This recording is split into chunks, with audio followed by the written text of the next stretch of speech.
England, General Dwight D. Eisenhower and his deputy commanders chart the liberation of a lost continent, plan when and where the mighty armies of the United Nations will strike. Today, northern France is that battleground. Into the building of their defense system, the so-called West Wall, the Nazis poured the slave labor of conquered nations. Pictures made by the Germans themselves to impress their satellites with the strength and invincibility of their fortifications.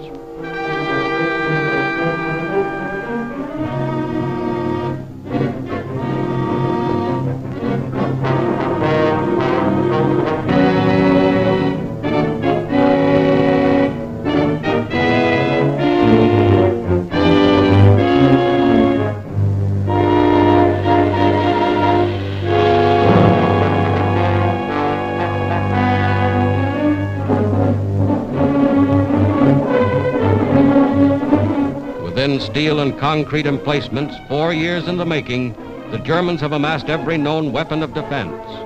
Whether those weapons are enough to stop the Allied onslaught will be proven in the struggle that lies ahead.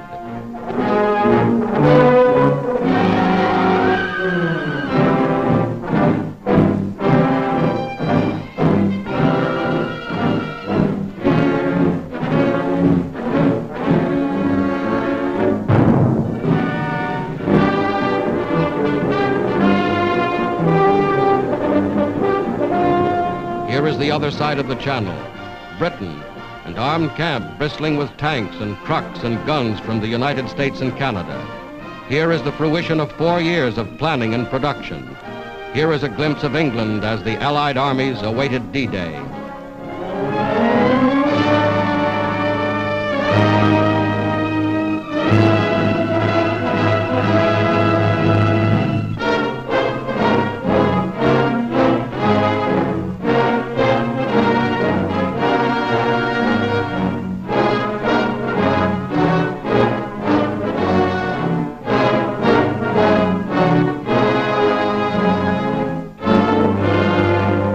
Locomotives built to run on continental railways, freight cars and tank cars to replace rolling stock destroyed by the Germans. All this and more is included in the gigantic preparation for invasion. Here is something of the gigantic naval armada assembled to transport the Allied armies across the English Channel.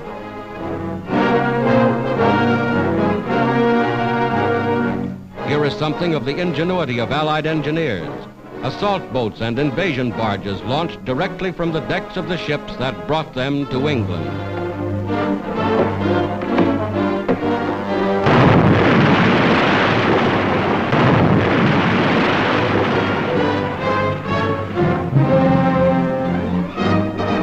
Week after week, the fleet grew in numbers.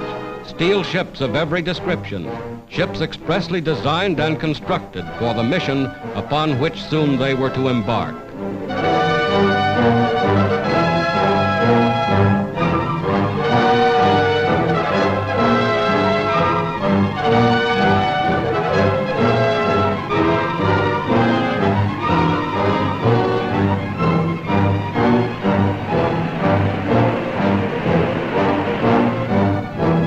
Nothing was left to chance. Every loading operation was rehearsed and timed in advance. Every soldier knew his station. Every man knew just where he was to fit into the gigantic pattern. Daily they boarded their ships. For all they knew, they were bound for France or Belgium or wherever their commanders had decided to strike. Every jeep, every tank, every piece of mobile equipment was assigned its place in the grand strategy of attack.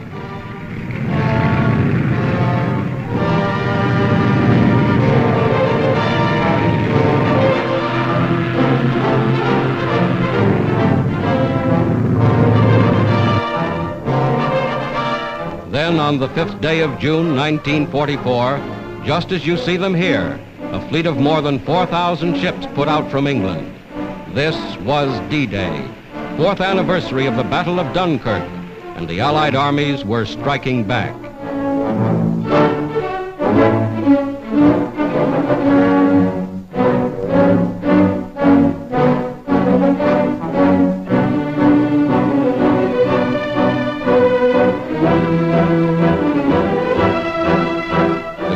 fleet was underway.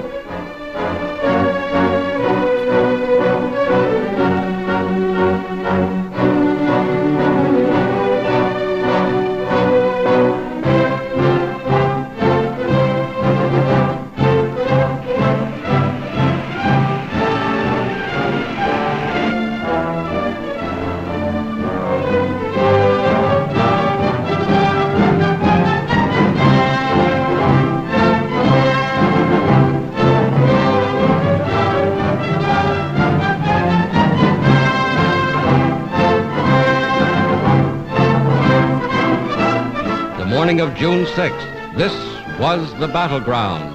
Fierce fighting around Caen. Vast squadrons of bombers and transports led the way. More than 11,000 planes spearheading the attack. Paratroopers landed in Normandy behind the coastal defenses. Landings made with timing and precision, perfected only through scores of rehearsals like this.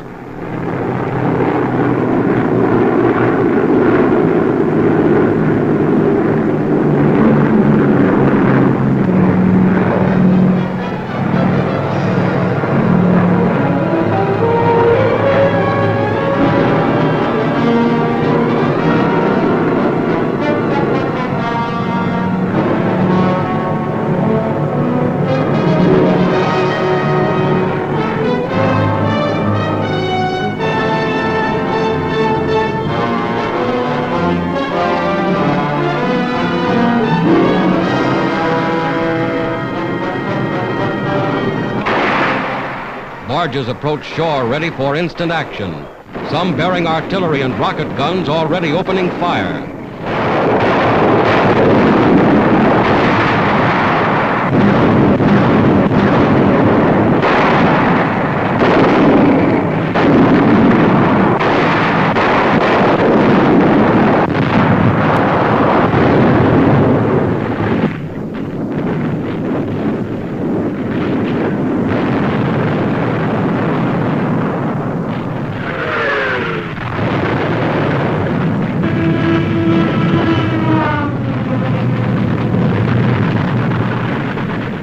Today, just as in these scenes, the armies of the United Nations have made their first landings on the soil of Western Europe.